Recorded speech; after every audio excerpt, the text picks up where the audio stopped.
Why love superficially when we can go from hello to epitome, manifesting destinies?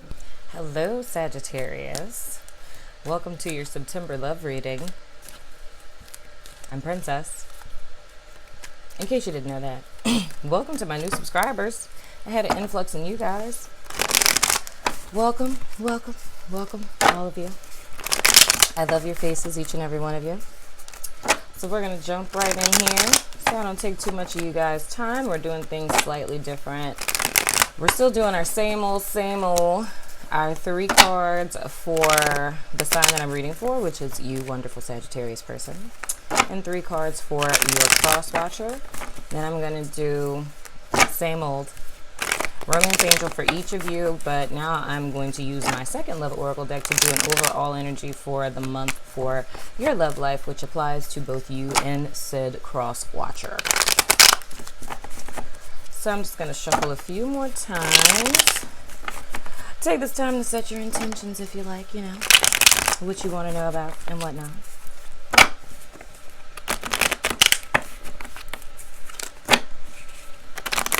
Heck, I'm going to take this time to pull all your cards, dagnabbit. Until I think about something for us to chit-chat about. All right, there we go.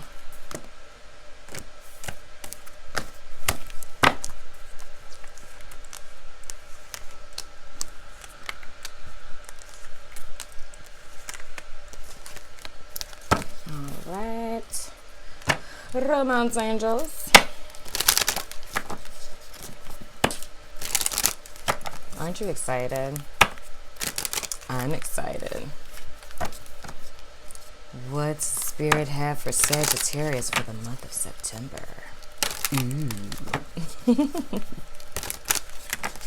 All right.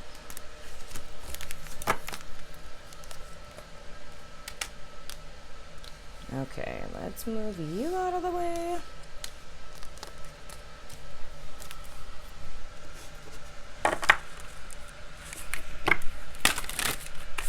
Last one, I promise.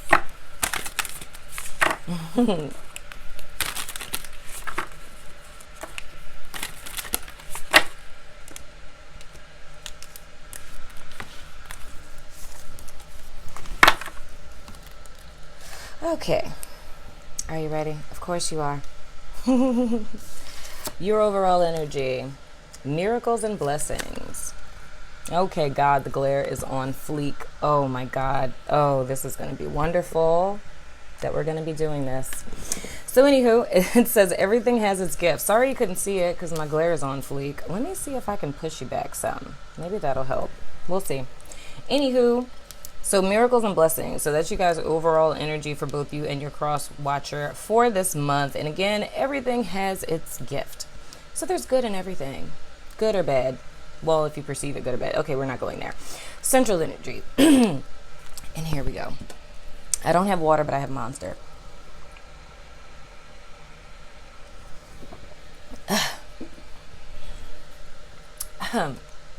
God.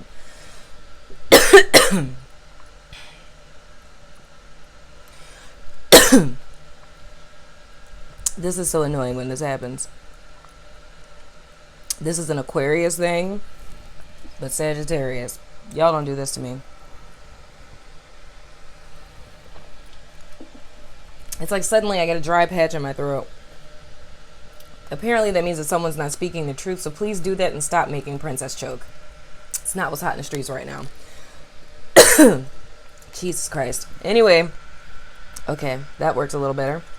Your central energy is the 2 of Swords. Oh God, it's making my eyes water. It's like right here. It's like a dry patch in my throat. That's insane. Past influence is the 9 of Wands. God, it's so terrible. I have to hold these like this. I'm so sorry. No, I'm not, because this isn't my fault. Going forward, we have the King of Pentacles. So what I'm seeing for you guys right now, Sagittarius, it would seem that you guys are kind of in 2 minds about something. Something that may very well involve someone who is an earth sign, a Taurus, Virgo, or Capricorn person, right?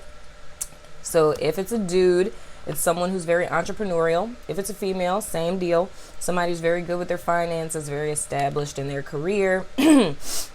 Someone who's very practical, methodical, strategic, things of the sort, and whatnot, or whatever.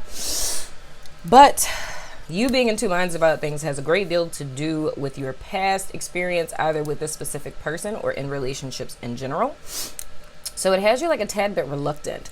So, I don't know. I kind of feel like you're kind of at a standstill. So, this person may be offering you commitment or, you know, maybe trying to move to the next level in you guys' relationship, but you're kind of, making excuses.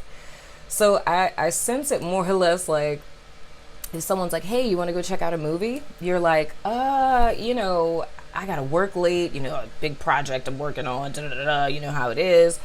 And they're like, oh, okay, cool, you know. And then like something else comes up. It's like, hey, you want to grab, you know, brunch on Sunday? And you're like, oh, you know what? I have a really long week, you know. So I kind of feel like you're pushing this person off. And what's funny is you may not even realize that you're doing that. Because in your mind, you're like, I legit am busy.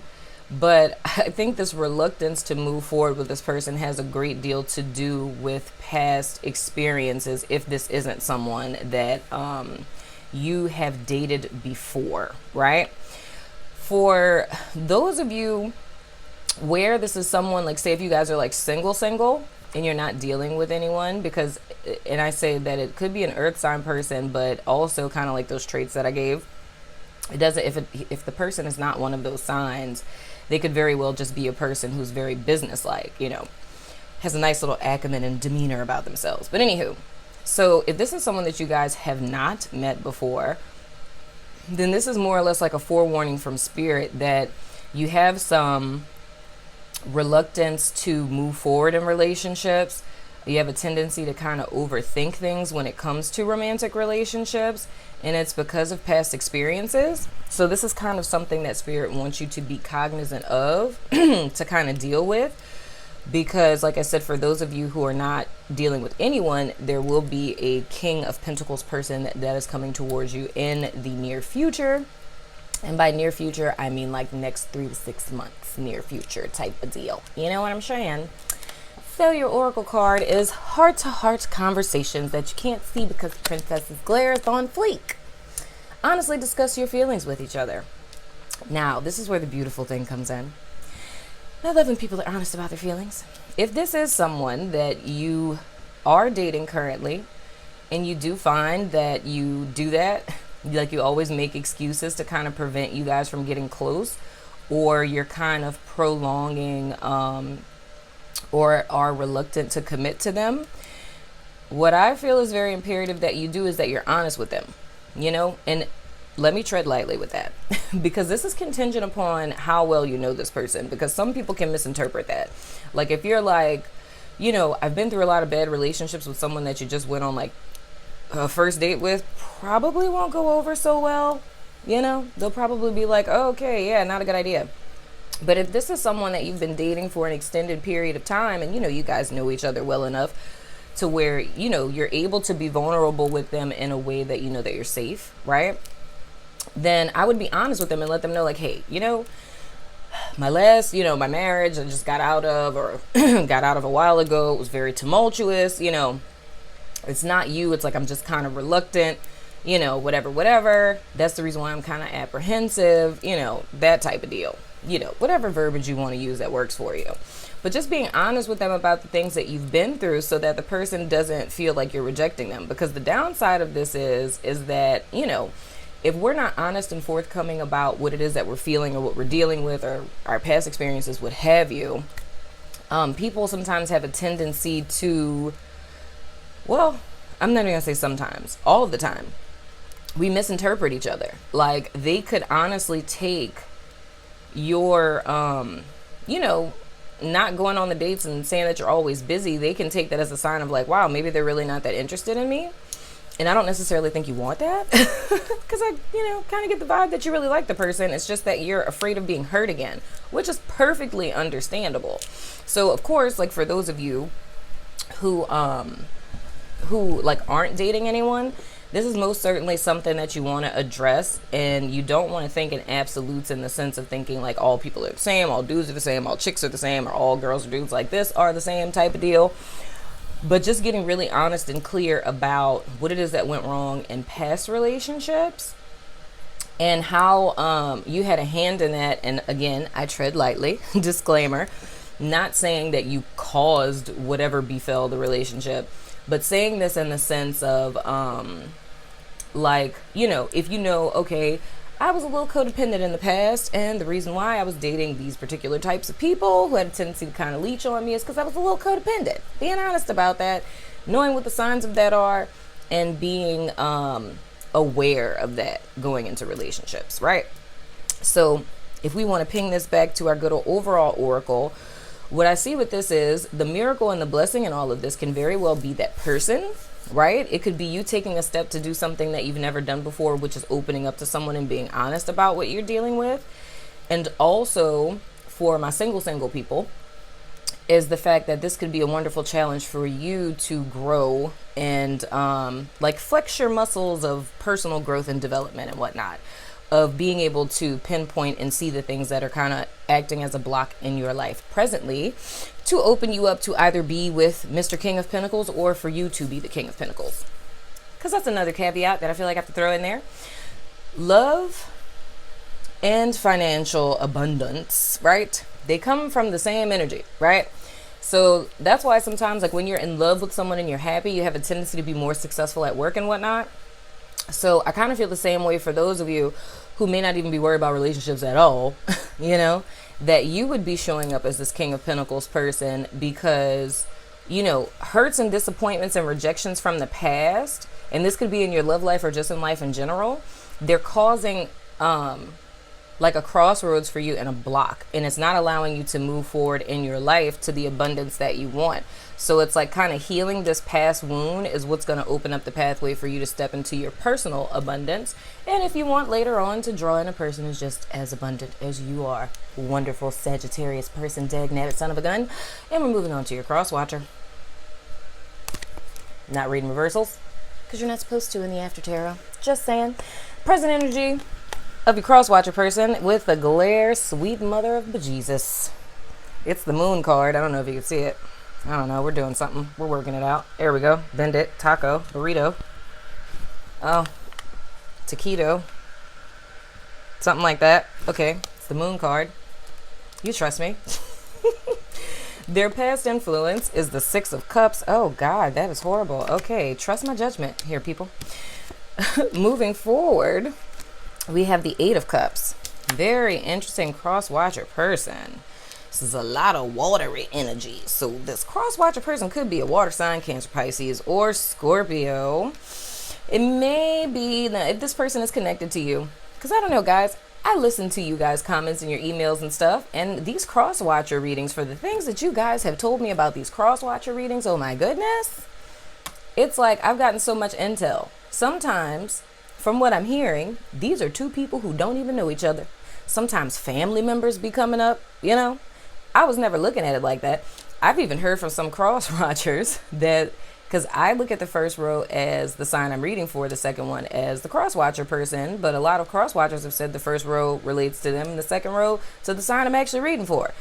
So we'd be here all day. I tried it with Aquarius. You can go watch it.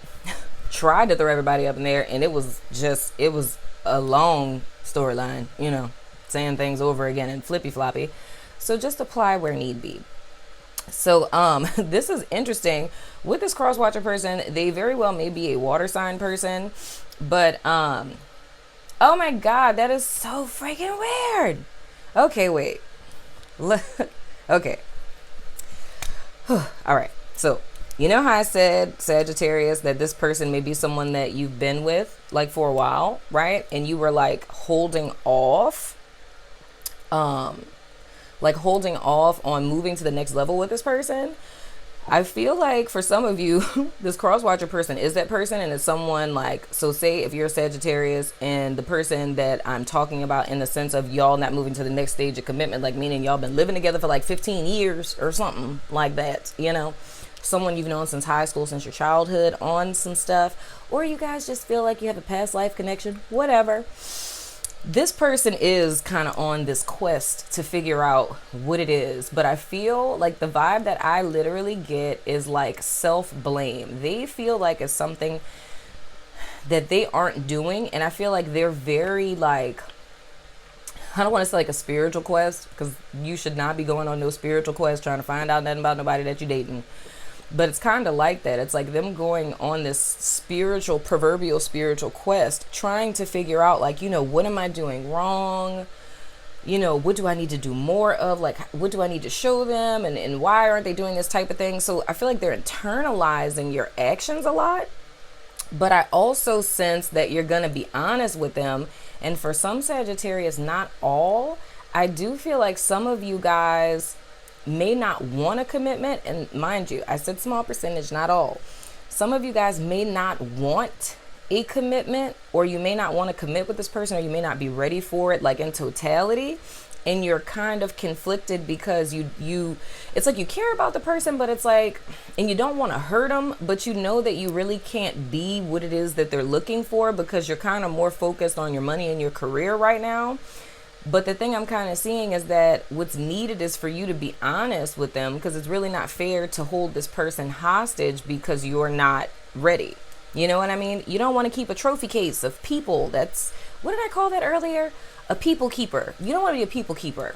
I'm starting to write on that because this is a little caveat, but I was talking to someone earlier about Taurians in our stuff because my bestie pointed out to me that like I acquire stuff, but then like once I get it, like I'm like, oh my gosh, I really want that watch, and then I get it, and then like I wear it for like a week, and then it goes in the box of watches that were once the number one watch, you know? And then later in the day, talking to clients and stuff, I was kind of like, geez, there's people who do that to other people. And I was like, those are like people keepers. And then I was like, oh my gosh, it's totally a thing. Yeah, it's a thing. I'm making it a thing, whatever. So you can't be a people keeper, Sagittarius. Small percentage of Sagittarius, not all Sagittarius. You don't want to be a people keeper. So if you know that you can't be what it is that this person is looking for, you need to be honest with them. You need to be honest with yourself, and you need to release them, you know, and be honest with them. So I do see that you guys, when you come out of this block place, that you are going to be honest with them. And I do see this person moving on, and they're going to go out and search for something that's more in alignment with them. And I do, and let me, okay, legit, I know better than this. My bestie just called. I just talked about her, and then she calls. That's usually what happens. I should have known better. This is why I don't mention my friends, because they call. When I read for my Pisces friends, they call. Sorry about that, Sagittarius. I don't know if you caught the last part of what I said, but I said I do see that this person is going to move on and go in the direction of what is more in alignment and more fulfilling with them. And their card that I turned over is the attraction card, which says, oh my gosh, was there not a glare on that? Spadoodles. Okay, that works. All right. Anyway, you attract romantic love by enjoying this moment fully.